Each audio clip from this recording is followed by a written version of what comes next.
Hi friends, ഇന്ന് റസാന എഴുതിയിരിക്കുന്ന ഒരു മെയിലേക്ക് കിടക്കാം. മാഡം, എൻ്റെ പേര് റസാന, യഥാർത്ഥ പേരല്ല.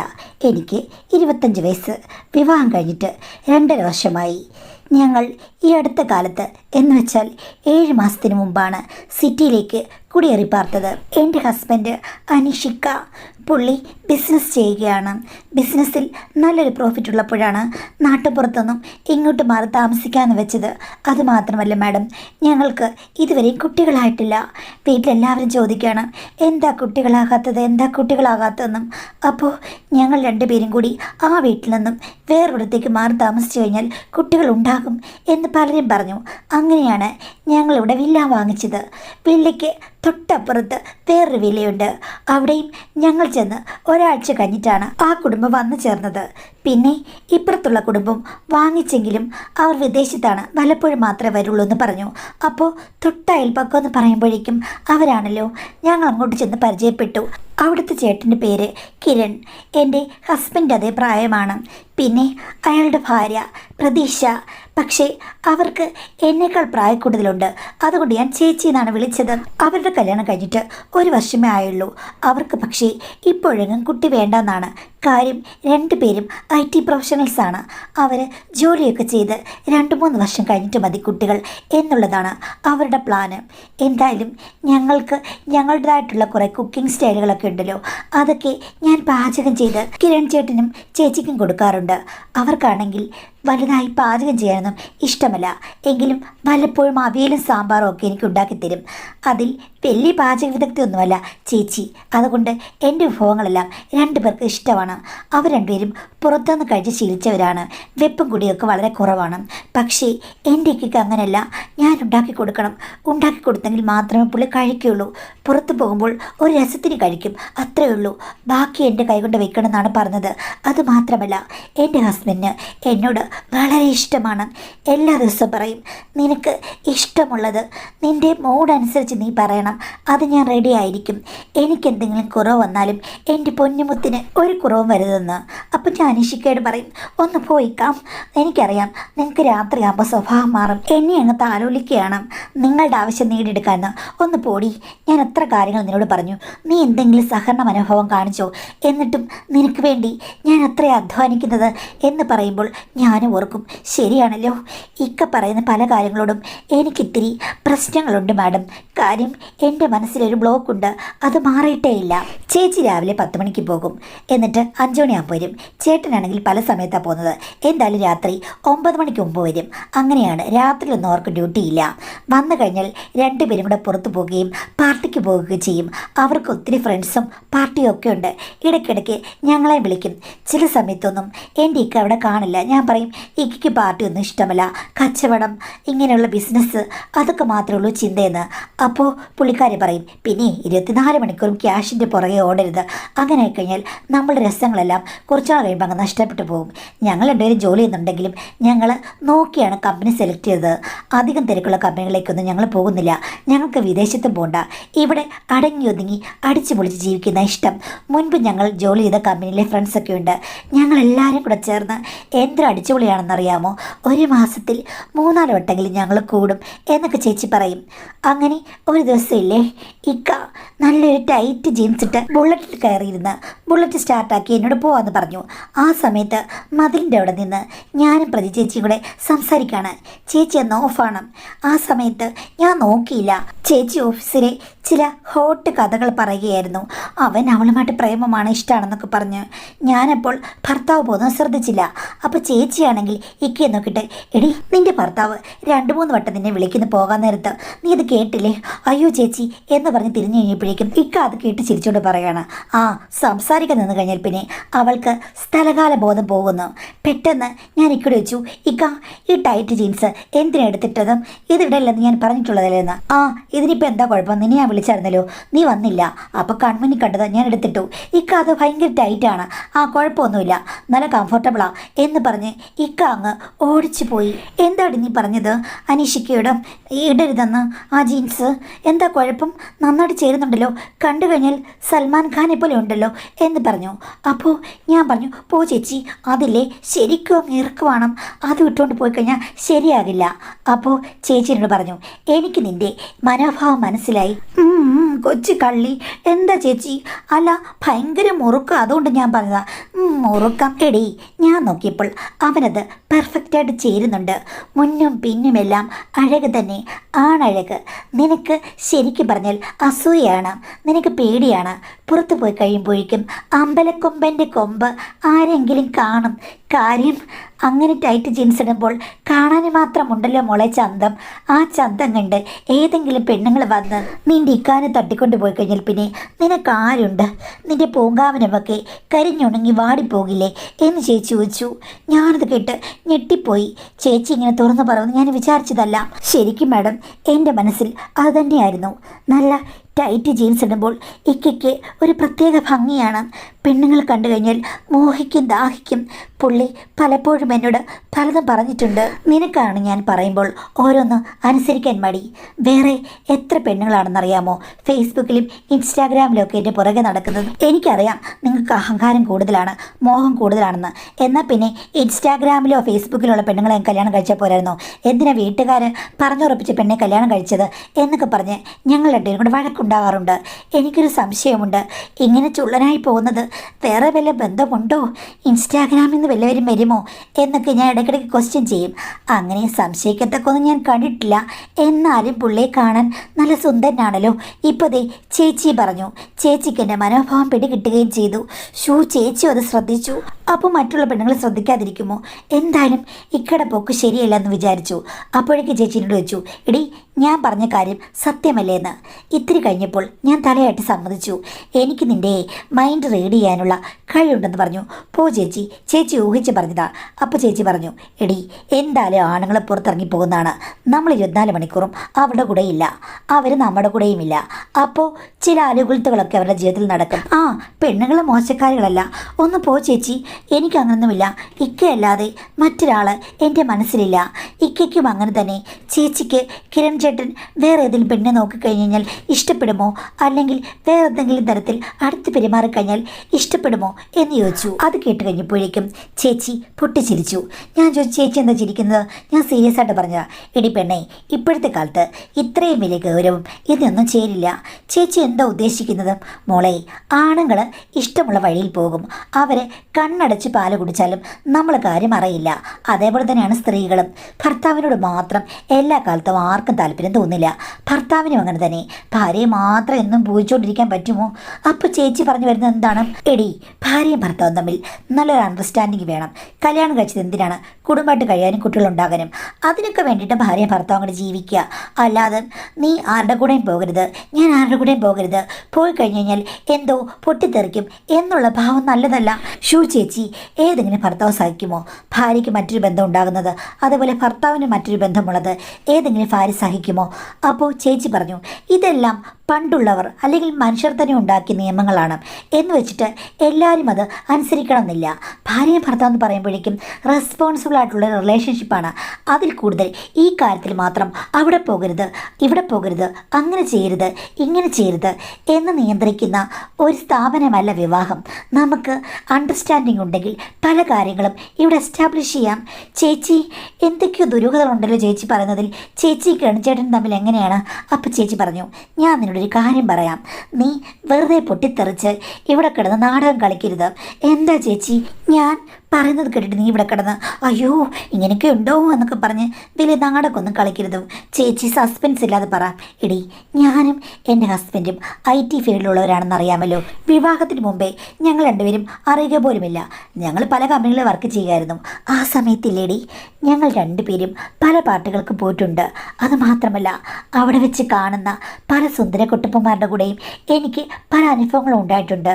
പിന്നെ എൻ്റെ ഭർത്താവും പഴയ കഥകൾ പറയുമ്പോൾ അവിടെയും പുള്ളിക്ക് ഇഷ്ടം പോലെ അനുഭവങ്ങളുണ്ട്. എടി, ഒരു പാർട്ടി എന്ന് പറഞ്ഞു കഴിഞ്ഞാൽ എല്ലായ്പ്പോഴും അത് ഡാൻസും പാട്ടും പിന്നെ ഭക്ഷണം മാത്രമല്ല മറ്റു പല കാര്യങ്ങളും അതിൻ്റെ പിന്നിൽ നടക്കുന്നുണ്ട്. അപ്പോൾ ചേച്ചിക്കും ചേട്ടനും അങ്ങനെ കല്യാണത്തിന് മുമ്പ് അനുഭവങ്ങളുണ്ടോ? പിന്നെ കല്യാണത്തിന് മുമ്പ് മാത്രമല്ല, കല്യാണം കഴിഞ്ഞും ഇഷ്ടം പോലെ അനുഭവങ്ങളുണ്ട്. കല്യാണം കഴിഞ്ഞു ചേട്ടനെ എങ്ങനെ പറഞ്ഞ് സമ്മതിപ്പിച്ചു? ഓ, പറഞ്ഞ് സമ്മതിപ്പിക്കേണ്ട കാര്യമൊന്നുമില്ല. ഞങ്ങൾ രണ്ടുപേരും ഒരേ ഫീൽഡിലുള്ളവരല്ലേ. പറഞ്ഞു വന്നപ്പോൾ രണ്ടുപേർക്കും ഒരേ ഇഷ്ടമാണെന്ന് മനസ്സിലായി. അപ്പോൾ ചേച്ചിക്ക് ചേട്ടനെ മാത്രമായി ഇഷ്ടപ്പെടാൻ പറ്റില്ലേ? എവിടെ? അതിനൊന്നും സമയമില്ല മോളെ. ഇഷ്ടംപോലെ സുന്ദരിമാർ ഇങ്ങനെ പരന്നു കിടക്കുന്ന ലോകത്ത് ചേട്ടൻ എൻ്റെ മുഖത്ത് മാത്രം നോക്കിയിരിക്കണം എന്ന് പറഞ്ഞാൽ നടക്കുന്ന കാര്യമാണോ? അതേപോലെ ഇഷ്ടം പോലെ സൗന്ദര്യമുള്ള ആണുങ്ങളിങ്ങനെ നിൽക്കുമ്പോൾ ഞാൻ എന്തിന് ചേട്ടൻ്റെ മുഖം മാത്രമായി നോക്കിയിരിക്കണം? ഞാൻ ചിലപ്പോൾ എല്ലാവരെയും നോക്കും. നിൻ്റെയൊക്കെ ഞാൻ വന്നു കഴിഞ്ഞപ്പോഴേ നോക്കി. അനീഷ്, അവനെ കാണുമ്പോൾ ചില സമയത്തൊക്കെ മോളെ എനിക്ക് വല്ലാത്ത മോഹങ്ങളുണ്ട്. പിന്നെ നീ ഒരു പാവമല്ലേ. ഞാൻ കയറി ഗോളടിച്ചു കഴിഞ്ഞാൽ പിന്നെ നീ വില്ലേജിലെ പെണ്ണുങ്ങളെപ്പോലെ കരഞ്ഞുകൊണ്ട് നടന്ന് അവസാനം അത് കുളമാക്കും. അതുകൊണ്ട് ഞാൻ മതിലിൻ്റെ ഇപ്പുറത്ത് നിൽക്കുകയാണ്.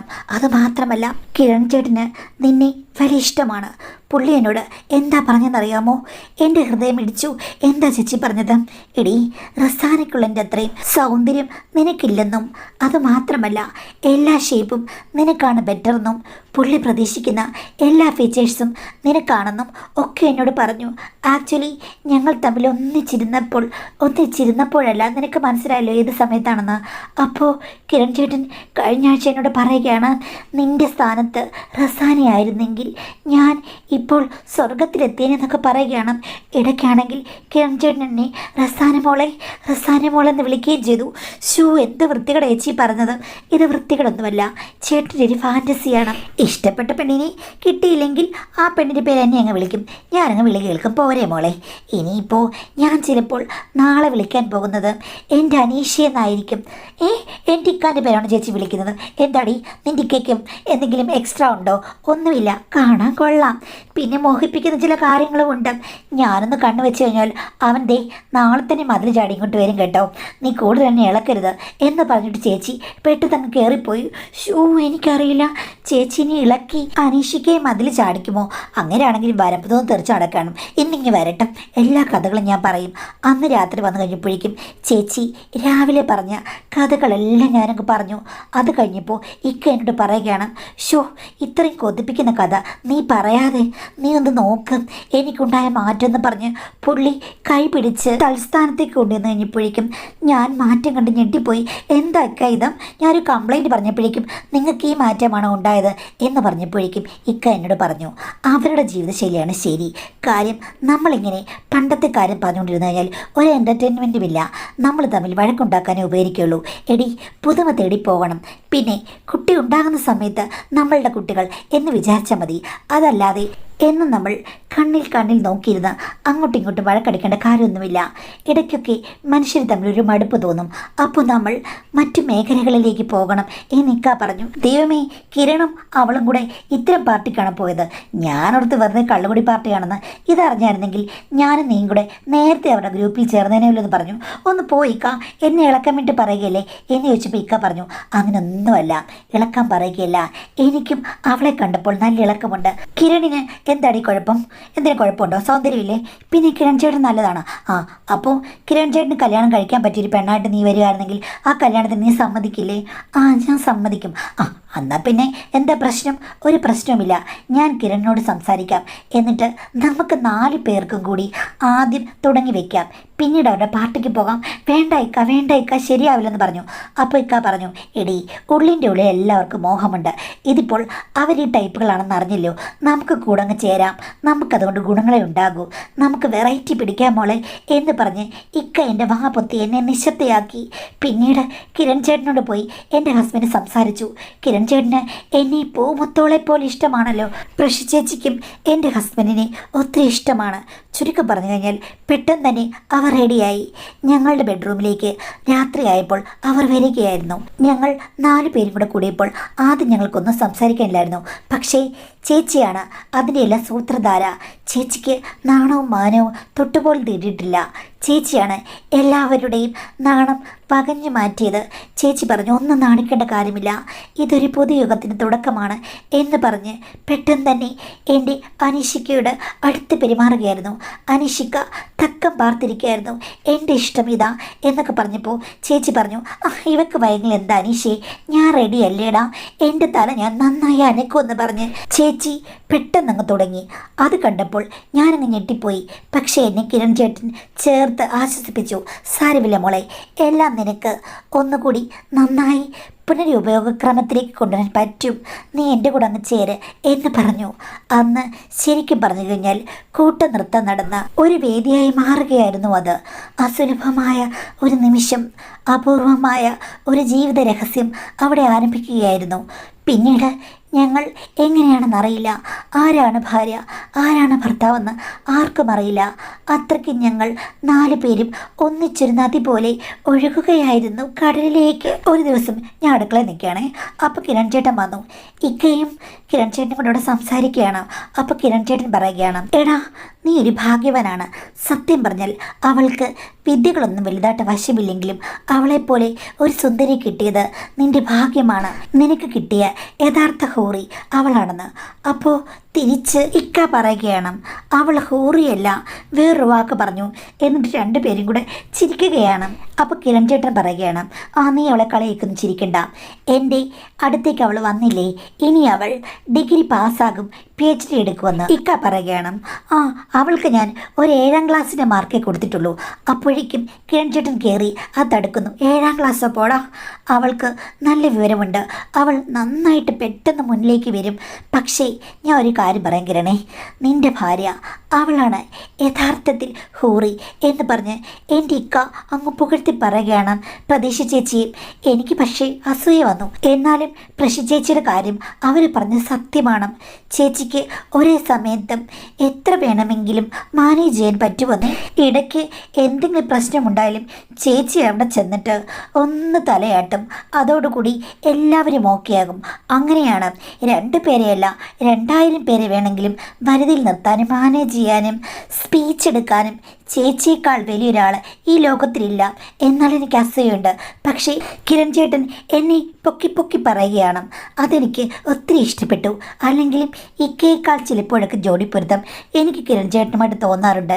എൻ്റെ ഉള്ളറിഞ്ഞത് കിരൺ ചേട്ടനാണെന്നും തോന്നാറുണ്ട്. എന്തായാലും അവർ കുറച്ച് ദിവസം കഴിഞ്ഞപ്പോഴേക്കും സ്റ്റെപ്പുകൾ മാറ്റിവെച്ചു. ഞങ്ങൾ 2 പേരെയും കൊണ്ട് പല പാട്ടുകൾക്കും പോകാൻ തുടങ്ങി. അവിടെ അപരിചിതരുമായിട്ടെടുക്കാൻ എനിക്കിത്തിരി പേടിയായിരുന്നു. പക്ഷേ കിരൺ ചേട്ടനും എൻ്റെ ഇക്കയും പ്രോത്സാഹിപ്പിച്ചു. അവരും ഏതൊക്കെയോ മലയും കൊടുമുടിയും കയറിപ്പോയി. ഞങ്ങളും ഏതൊക്കെയോ ആളുകളുടെ കൂടെ എവിടേക്കോ കറങ്ങാൻ പോയി. അങ്ങനെ എല്ലാവരും പിരിയും ആ സമയത്ത്. എന്നിട്ട് ഒരു കൃത്യസമയത്ത് ഒന്നിച്ച് ചേരുകയും ചെയ്യും. പാർട്ടി അങ്ങനെയാണ്. പണ്ടൊക്കെ പുതിയൊരാളെ കണ്ടു കഴിഞ്ഞാൽ എനിക്കങ്ങ് നാണമായിരുന്നു. ഇപ്പോൾ അങ്ങനെയൊന്നുമില്ല. എത്രയും പെട്ടെന്ന് എനിക്ക് അവരുമേ എടുക്കാൻ സാധിക്കും. പക്ഷേ സൗന്ദര്യമുള്ളവരും എൻ്റെ മനസ്സിന് പിടിക്കുന്നവരും ആയിരിക്കണം, അല്ലെങ്കിൽ ഞാൻ ഓടിക്കും. പക്ഷേ ഇങ്ങനെയുള്ള സമയത്തൊക്കെ എല്ലാവരും അങ്ങോട്ടും ഇങ്ങോട്ടുമൊക്കെ അഭിപ്രായം മാനിക്കുന്നവരാണ്. ഇഷ്ടമല്ലെങ്കിൽ അങ്ങ് പോകും, ശല്യമൊന്നുമില്ല. അതാണ് ഉയർന്ന കാറ്റഗറിയിൽപ്പെട്ട ആളുകളുടെ കൂട്ടായ്മകളിലെ മാന്യത. അതിൽ ഞങ്ങളിപ്പോൾ ശരിക്കും സെറ്റായി. എൻ്റെ ഇക്കയ്ക്ക് ഒത്തിരി മാറ്റമുണ്ട്. പഴയതിനേക്കാൾ സുന്ദരനായി. ഞാനും എൻ്റെ ബോഡിയൊക്കെ ശ്രദ്ധിച്ച് മേക്കപ്പൊക്കെ ഇട്ട് ഞാനും യഥാർത്ഥ ഹൂറിയെ പോലെ ആയെന്നും എന്നോട് എപ്പോഴും കിരൺ ചേട്ടൻ പറയും. അവരെല്ലാവരും ഞങ്ങളെല്ലാവരും സന്തുഷ്ടരാണ്. പല മനുഷ്യരും ഞങ്ങളുടെ ജീവിതത്തിൽ വരുന്നു പോകുന്നു. എത്ര മനോഹരമായ ജീവിതമെന്ന് വിചാരിച്ചുകൊണ്ടിരുന്നപ്പോഴാണ് മാഡം എനിക്ക് ഇപ്പോൾ ഒരക്കട് പറ്റിയത്. എൻ്റെ ഡേറ്റ് തെറ്റി. പക്ഷേ ഇക്ക ഇപ്പം പറഞ്ഞത് ഇതങ്ങ് ഒഴിവാക്കാം. കാര്യം ഇതിൻ്റെ ഉത്ഭവം എവിടെ നിന്നാണെന്ന് അറിയില്ലല്ലോ, അത് പിന്നീട് കൺഫ്യൂഷൻ ഉണ്ടാകും എന്നാണ് പറയുന്നത്. ഇപ്പോൾ 2-3 ആഴ്ചയായി. ഈ സമയത്തെല്ലാം സേഫ് അല്ലേ മാഡം? ഡോക്ടറെ കണ്ട് ഇതൊഴിവാക്കുന്നല്ലേ ബുദ്ധി?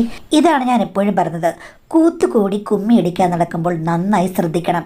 അനാവശ്യമായ കാര്യങ്ങൾ ഉണ്ടാകാനും അപ്പോൾ അതിൻ്റെ പേരിൽ മനപ്രയാസം ഉണ്ടാക്കാനും ഒക്കെയുള്ള സാഹചര്യം നമ്മൾ ഒഴിവാക്കണം. ശ്രദ്ധിച്ചാൽ ഇതൊക്കെ ഒഴിവാക്കാവുന്നേ ഉള്ളൂ. ഇതിപ്പം മദ്യലഹരിയാണെങ്കിലും പാർട്ടിയാണെങ്കിലും ചെയ്യും, എവിടെ നിന്ന്, എങ്ങനെ, എപ്പോൾ എന്നൊന്നും അറിയില്ല. അപ്പോൾ ഹസ്ബൻഡ് പറഞ്ഞത് കറക്റ്റാണ്. അപ്പോൾ നിങ്ങൾക്കൊരു കുട്ടി വേണമെന്നുണ്ടെങ്കിൽ നിങ്ങൾ എന്ത് ചെയ്യണമെന്ന് അറിയാമോ? നിങ്ങൾ രണ്ടുപേരും കൂടി ഒരുമിച്ച് അതിനുവേണ്ടി കുറേ കാലം മറ്റ് അലുകുലത്തുകളൊന്നുമില്ലാതെ ചിലവഴിക്കണം. ആ സമയത്താകുമ്പോൾ കൺഫ്യൂഷനൊന്നുമില്ല, നിങ്ങളുടെ കാര്യങ്ങളൊക്കെ നേടിയെടുക്കുകയും ചെയ്യാം. ആ സമയത്ത് സംശയത്തിന് അതീതമായി നിങ്ങൾക്ക് ജീവിക്കുകയും ചെയ്യാം. അതല്ലാതെ ഇങ്ങനെ ഒരു വട്ടത്തിൽ കിടന്ന് എല്ലാവരും കൂടെ കറങ്ങിക്കഴിഞ്ഞ് കഴിഞ്ഞാൽ അവസാനം അത് എങ്ങനെയാണ് ഏതാണെന്നൊന്നും അറിയില്ല. അപ്പോൾ ഇതൊന്നും ശരിക്കും പറഞ്ഞു കഴിഞ്ഞാൽ ദാമ്പത്യ ജീവിതമാണെന്ന് നമുക്ക് അക്സെപ്റ്റ് ചെയ്യാൻ പറ്റില്ല. പക്ഷേ ഇതൊരു അഡ്ജസ്റ്റ്മെൻ്റ് ആണ്. ആ അഡ്ജസ്റ്റ്മെൻറ്റിലും ചില കാര്യങ്ങൾ ശ്രദ്ധിക്കാറുണ്ടെന്നുള്ളതിൻ്റെ ഒരു വലിയ ഉദാഹരണമാണിത്. അപ്പോൾ രണ്ടു പേർക്ക് അഭികാമ്യം അല്ലെങ്കിൽ ഒഴിവാക്കുക. എത്രയും നേരത്തെ ഡോക്ടറെ കാണുകയാണെങ്കിൽ അത്രയും ഈസി ആയിരിക്കും. എന്ന് വെച്ചിട്ട് നിങ്ങളുടെ ജീവിതശൈലിയെയോ അല്ലെങ്കിൽ നിങ്ങളുടെ രീതിയെയോ അല്ലെങ്കിൽ നിങ്ങൾ ചെയ്യുന്ന കാര്യം വലിയ എന്തോ കാര്യമാണെന്നോ എന്നൊന്നും അക്സെപ്റ്റ് ചെയ്യാൻ പറ്റുകയില്ല. ഇത് ഒരിക്കലും എനിക്ക് അനുകൂലിക്കാൻ പറ്റുന്നൊരു കാര്യമല്ല. അതൊക്കെ നിങ്ങളുടെ സ്വന്തം ജീവിതത്തിൽ നടക്കുന്ന റിസ്ക്കാണ്. അതൊന്നും ആരും അനുകരിക്കേണ്ട കാര്യങ്ങളല്ല. ഇങ്ങനെയല്ല ജീവിക്കേണ്ടതെന്നാണ് എനിക്ക് പറയാനുള്ളത്. പക്ഷേ ചോദ്യത്തിന് ഉത്തരവായിട്ട് നോക്കുമ്പോഴേക്കും എത്രയും പെട്ടെന്ന് ഡോക്ടറെ കണ്ടു കഴിഞ്ഞാൽ നിങ്ങൾക്ക് വേണ്ടാത്ത കാര്യങ്ങൾ ഒഴിവാക്കാം. തൽക്കാലം ഞാൻ ചോദിച്ചതിന് ഉത്തരം പറയുന്നു എന്നുള്ളതല്ലാതെ നിങ്ങളുടെ കഥയെ ഞാൻ ഒരിക്കലും ന്യായീകരിക്കില്ല. അത് മറ്റുള്ളവർക്ക് ഒരു പാഠവുമല്ല, അനുകരിക്കാൻ പറ്റുന്നതുമല്ല. അതുകൊണ്ട് ഇത്തരം ജീവിതശൈലികൾ ഒത്തിരി പേര് സ്വീകരിക്കുന്നുണ്ടോ എന്ന് എനിക്കറിയാം. അപ്പോൾ അവർ ശ്രദ്ധിക്കുക. ആവശ്യമില്ലാത്ത അലുകുലത്തുകൾ ഉണ്ടാക്കി പ്രശ്നങ്ങൾ സ്വയം സൃഷ്ടിക്കരുത്. അതിൽ നിന്ന് മാറി നിൽക്കുന്നതാണ് എല്ലാവർക്കും നല്ലത്.